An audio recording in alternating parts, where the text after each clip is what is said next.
Perintah Kaisar Naga. Jangan lupa like, komen, dan subscribe. Bab 3071. Ketika Hu Ben mendengar ini, dia juga menyadari, sekarang Yi He telah kehilangan keahliannya, dia tidak perlu takut lagi. Memikirkan Hu Ben di sini, kepanikan di wajahnya menghilang, dan kemudian dia mencibir dan berkata, "Yao Huang, kamu telah kehilangan semua kekuatanmu sekarang. Aku tidak pernah berpikir kamu akan berani kembali, tetapi melihatmu sebagai tuanku dan hamba selama bertahun-tahun, aku tidak perlu membunuhmu.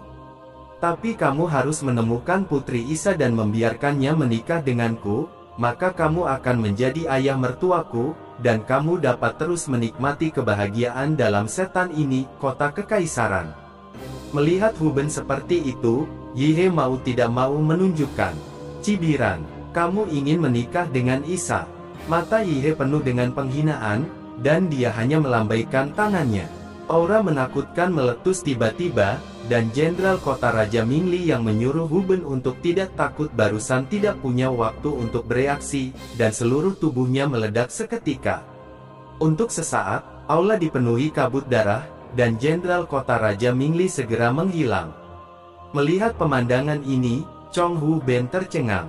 Dia tidak berharap Yi He memulihkan kekuatannya, dan wajah para jenderal di kota Raja Mingli juga berubah secara dramatis. Sekarang Yi He telah mendapatkan kembali kekuatannya, itu bukanlah sesuatu yang bisa ditangani oleh bidak-bidak ini. Beberapa jenderal kota Raja Mingli saling memandang, dan kemudian bergegas keluar dengan putus asa.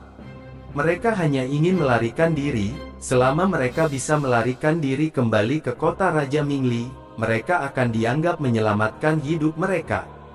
Melihat para jenderal bergegas keluar, Yi He tetap tidak bergerak. Melihat semburan aura meletus dari Yi He, para jenderal yang melarikan diri untuk hidup mereka merasakan bahu mereka tenggelam, dan semua orang jatuh ke tanah dalam sekejap.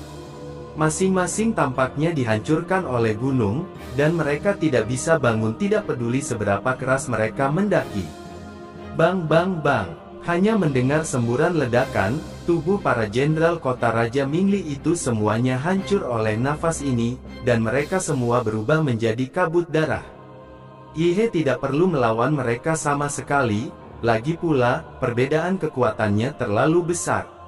Hu Ben melihat semua yang ada di depannya, seluruh tubuhnya gemetar begitu parah. Plok, Hu Ben berlutut, lalu dengan putus asa memohon belas kasihan. "Kaisar Iblis, tolong maafkan aku, Kaisar Iblis, tolong maafkan aku ditipu oleh bintang ganas itu untuk melakukan hal seperti itu, tolong selamatkan hidupku." Hu Ben bersujud dan memohon belas kasihan. Tanda seru. Tapi di mata Yi He, tidak ada belas kasihan sama sekali untuk pengkhianat seperti ini. Yi He tidak akan memberinya kesempatan. Saya melihat tangan Yi He, dan kekuatan hisap yang sangat besar membuat Hu Ben jatuh ke tangan Yi He dalam sekejap. Hu Ben dipegang kerahnya oleh Yi He, jadi dia bahkan tidak memiliki kemampuan untuk berjuang. Yi He berjalan keluar dari istana perlahan dengan seekor harimau di tangannya, dan para penjaga kota kekaisaran yang lewat semuanya membungkus satu demi satu. Setelah berjalan jauh di luar gerbang kota Kaisar Iblis, Yi He berhenti di jalurnya. Wajah Hu Ben pucat saat ini, dia tidak tahu bagaimana Yi He akan menghadapinya. Saat ini, celana Hu Ben basah. "Kemarilah!" Yi He berteriak keras. Segera, tim penjaga lapis baja datang dan berlutut di depan Yi He. "Gantung pengkhianat ini di gerbang kota. Aku ingin dia bertahan selamanya. Aku ingin menggunakan dia untuk memperingatkan semua orang bahwa menjadi pengkhianat adalah akhirnya." Yi He melempar harimau itu ke tanah. Mendengar hal itu, Hu Ben langsung panik. Sekarang dia hanya ingin mati. Dia tidak ingin selamanya digantung di gerbang kota. "Tidak, tidak, bunuh aku, bunuh aku." Hu Ben meraung. Dia berharap Yi He akan membunuhnya. Hanya saja Yi He bahkan tidak memandangnya, melainkan berbalik dan berjalan menuju kota kekaisaran. Hu Ben ingin mengejar, tetapi ditahan oleh tim penjaga, lalu digantung tinggi di atas gerbang kota. Di masa depan, Huben akan selamanya menderita karena angin dan matahari serta segala macam siksaan, tetapi dia tidak bisa mati.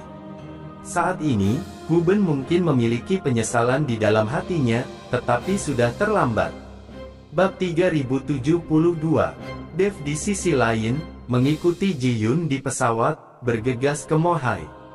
Karena jarak yang jauh dan pesawat yang rusak dan kecil yang mereka ambil, kecepatan terbangnya relatif lambat.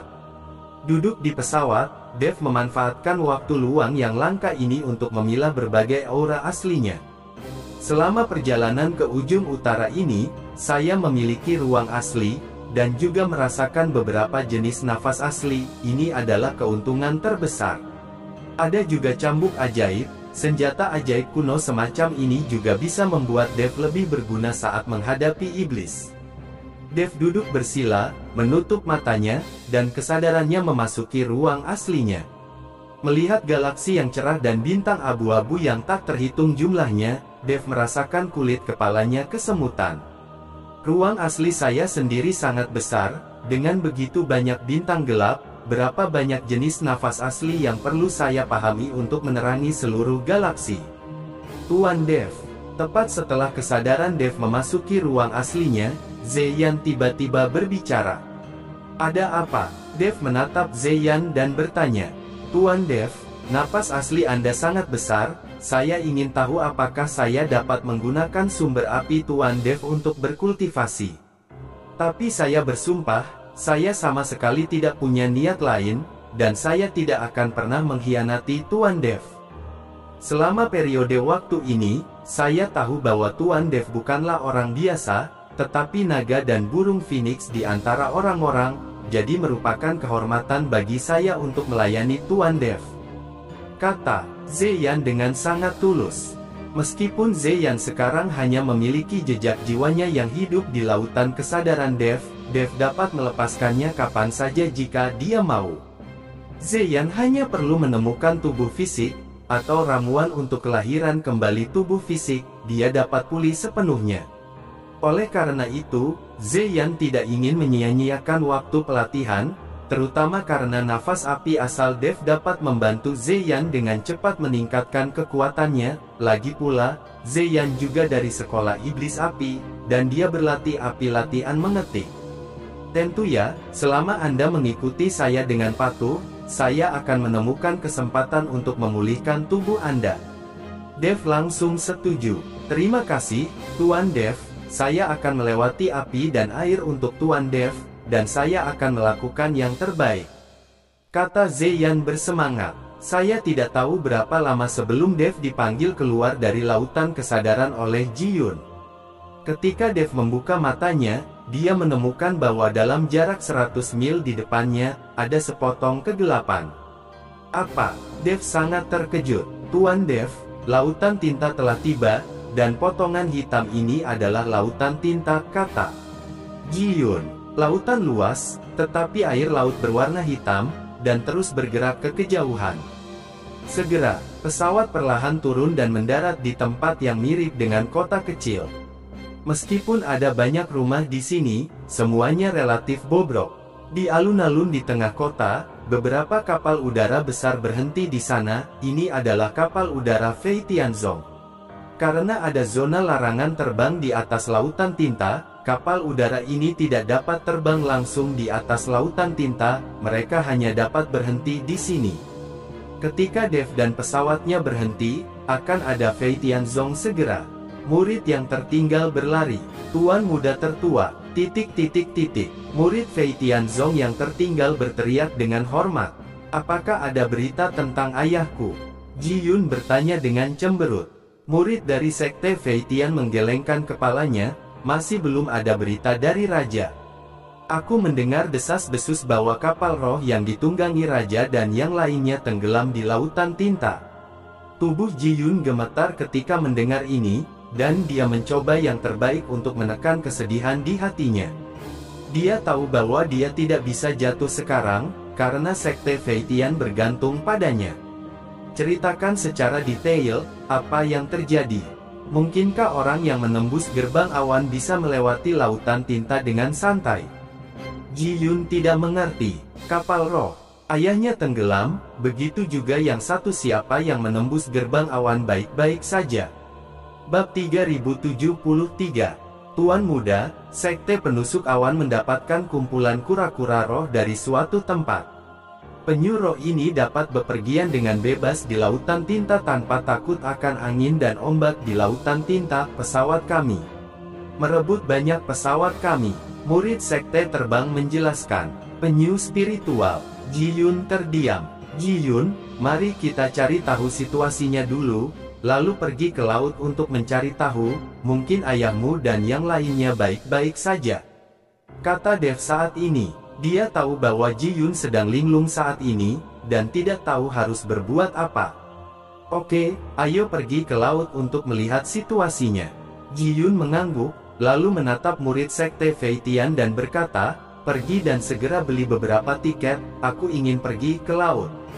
Ketika murid dari Sekte Fei Tian mendengar ini, dia langsung bertanya-tanya, Tuan Muda, akhir-akhir ini tidak ada tiket kapal, dan sudah lama terjual habis. Setelah Mo Hai mendengar bahwa ada harta karun, begitu banyak orang datang, sehingga tiket perahu untuk kapal roh dijual dengan harga setinggi langit, dan persediaannya sedikit. Sialan, ini sampah, tidakkah kamu tahu berapa banyak yang harus disiapkan? Ji Yun mengutuk dengan marah setelah mendengar ini. Tanpa tiket kapal, bisakah kita tidak pergi ke laut? Dev bertanya dengan bingung. Aku tidak bisa melakukannya tanpa tiket kapal, tapi ada cara lain untuk mendapatkan tiket kapal. Bisik Ji Yun. Beli dari orang lain dengan harga tinggi. Tanya Dev. Ji Yun menggelengkan kepalanya, itu merampas. Lagi pula, tiketnya tidak terdaftar. Siapapun yang mendapatkannya akan memilikinya. Ketika Dev mendengar ini, itu ide yang bagus, ambil saja 2 tiket dari orang lain. Bagaimanapun, di dunia surga dan manusia, ini tidak perlu dikhawatirkan. Di mana kita akan mengambilnya? Gao Qilan menjadi tertarik saat ini. Tentu saja saya pergi ke dermaga, hanya mereka yang membeli tiket, tanya orang yang akan pergi ke sana untuk bersiap naik ke kapal. Kata Ji Yun. Segera, mereka bertiga berjalan menuju dermaga. Ketika mereka mendekati dermaga, Dev menemukan bahwa ada beberapa kapal roh yang diparkir di dermaga. Ada cahaya redup yang bersinar di sekitar kapal. Sebuah formasi telah disiapkan. Di antaranya adalah kapal roh, yang tingginya puluhan meter, seperti gunung. Banyak orang mengantri untuk naik ke kapal, dan kapal roh besar inilah yang mereka injak. Di sekitar dermaga, ada banyak orang yang licik, dan pada pandangan pertama, mereka semua seperti Dev dan yang lainnya, berencana mengambil kesempatan untuk mencuri tiket. Sial, tiketnya terjual habis dalam beberapa hari, terlalu cepat. Seorang lelaki besar mengerutkan kening dan berteriak, jelas dia juga tidak membeli tiket kapal. Sekarang orang-orang ini meminta uang, dan Mo Hai sangat berbahaya. Ketika mereka mendengar ada harta karun, mereka semua berduyun-duyun ke sana, jadi mereka tidak takut mati di laut. Saya mendengar bahwa kapal roh tenggelam beberapa hari yang lalu dan ratusan biksu meninggal. Ini sebuah tragedi. Mungkin kami tidak membeli tiketnya, ini keberuntungan kami. Banyak biksu yang tidak membeli tiket perahu saling mengeluh dan menghibur. Dan kedatangan Dev dan yang lainnya langsung menarik perhatian para biksu ini. Terutama Gao Qilan yang mengenakan gaun putih bersih, ditambah dengan temperamen dingin Han sangat menarik. Sangat cantik, wanita yang sangat cantik, apakah kamu ingin datang ke Mo Hai untuk mengambil risiko? Sayang sekali jika dimakamkan di Mo Hai. Banyak biksu menatap Gao Qilan secara langsung, dan melontarkan kata-kata kotor, yang membuat Gao Qilan sedikit marah. Semakin banyak biksu memandang Gao Qilan, melihat sosok ramping Gao Qilan dan kulit seputih salju, seperti peri turun ke bumi terutama. Aura es yang unik di tubuh Gao Qilan bahkan lebih menarik. Adapun penampilan Gao Qilan, banyak biksu menelan ludah dan memperhatikan dengan seksama, bahkan beberapa biksu wanita merasa iri dan malu pada diri mereka sendiri. Bersambung.